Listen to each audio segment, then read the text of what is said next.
You've definitely heard of it, right? The growth mindset. It's this huge idea that believing you can get smarter actually makes you smarter. I mean, it's totally transformed classrooms and even big companies all over the world. But here's a question. What happens when we put this really powerful idea under a scientific microscope? Well, let me tell you, the results might just surprise you.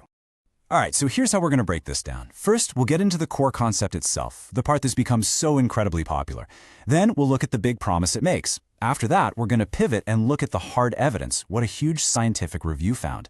We'll even unpack what's really going on in these mindset programs and wrap it all up with a new, smarter way to think about, well, your own mindset. So, let's start with the idea itself. This thing has absolutely gone mainstream, and it all boils down to a pretty simple premise. The story you tell yourself about your own abilities, well, it matters. A lot.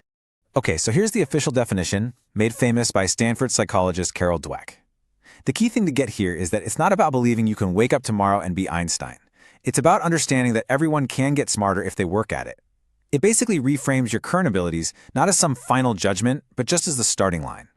Now this is where it gets really interesting, because what Dweck talks about is how these two mindsets create, as she puts it, entire psychological worlds. I mean, look at the left side, the fixed mindset. That's a world built on judgment. You have to prove yourself constantly, you can't make mistakes, and effort, that's seen as a sign of weakness. But then look at the right, the growth mindset world. It's all about opportunity. Failure isn't the end, it's just feedback. And effort isn't a weakness, it's the very thing that helps you grow. And here's a perfect real-world example. Imagine you get a 65 on a test. The fixed mindset, it tells you, see, I'm just not smart enough. And that's pretty much a dead end.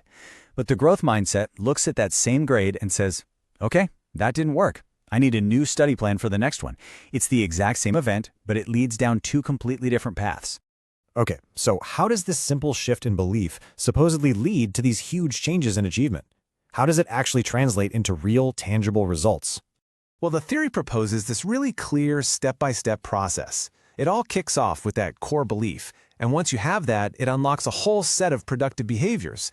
Suddenly you're not afraid of a challenge, and you're willing to put in the effort. And then those behaviors are what lead to better outcomes, like getting higher grades. See? It's a very neat, logical progression. So, the whole idea rests on this, that one central belief is kind of like a master key that unlocks all these other amazing traits. It's supposed to build resilience, a love of learning, and that grit you need to keep going when things get tough. It really does sound like the perfect recipe for success, doesn't it? In school, in sports, and pretty much anything. And that, my friends, brings us to the million-dollar question. The theory's so appealing, it's intuitive, it feels right. But what does the science actually say when we put it to the test? This is the question that really matters for teachers, parents, for all of us, really.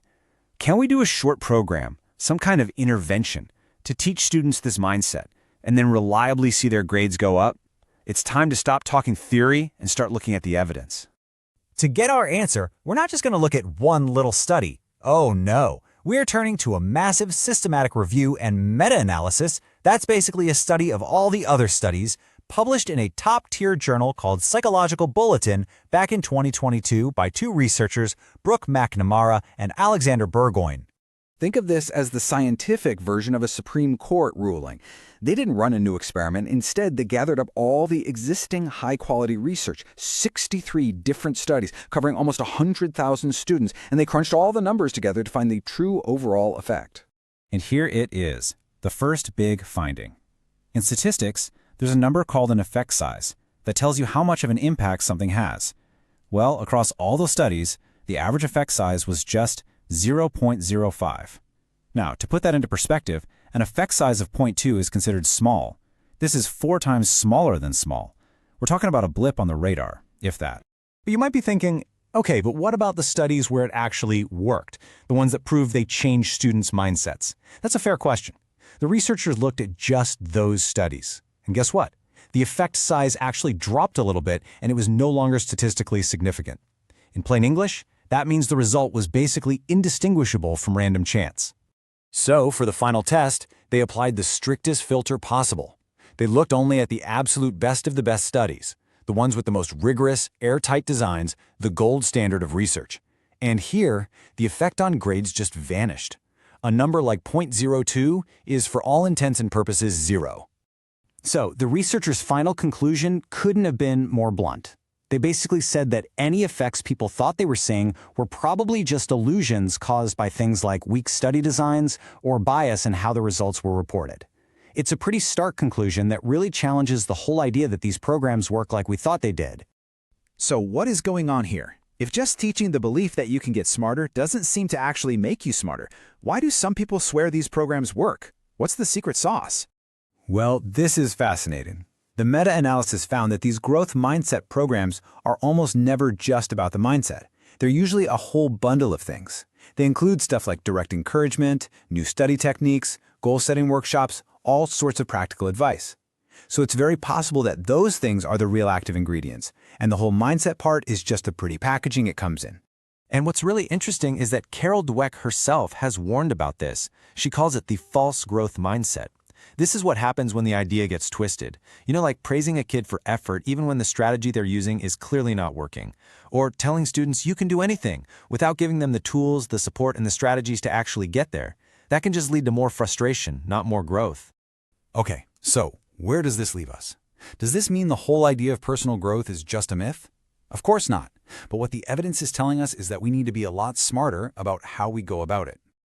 I think the big takeaway here is learning to separate the label from the actual ingredients.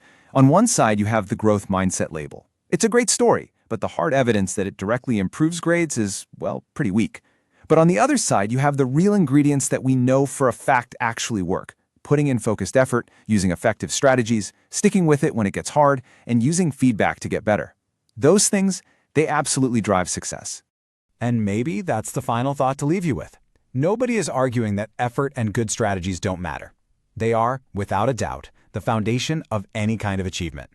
The real question this evidence pushes us to ask is a bit more pointed. Do we really need a special mindset label to believe in those things? Or can we just focus on doing the things that we know create real growth?